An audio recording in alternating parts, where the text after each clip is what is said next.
Hello, today's topic is going to be how to define custom follow-up actions for your leads using MLeads. Let's get started. So the need for every business to do their follow-ups is custom. Every business is different, and they have the need to do follow-ups based on their product or services that they're offering to their prospects. So the MLeads platform allows you to have that capability to define your custom follow-up actions.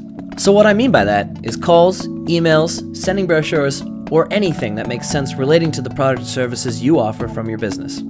So to create your follow-up action, once you're logged into the MLeads platform, click on Settings, and then from the Settings page, you can click on Custom Follow-up Actions. So right now, MLeads gives you 3 master follow-up actions: call, send text message, or email. But if you have the need to create an additional follow-up action for your business, you can simply click on Add, and then you can create your own custom follow-up action, which you can later use to do your follow-ups. So this is how MLeads is very flexible and supports the need to have custom follow-up actions.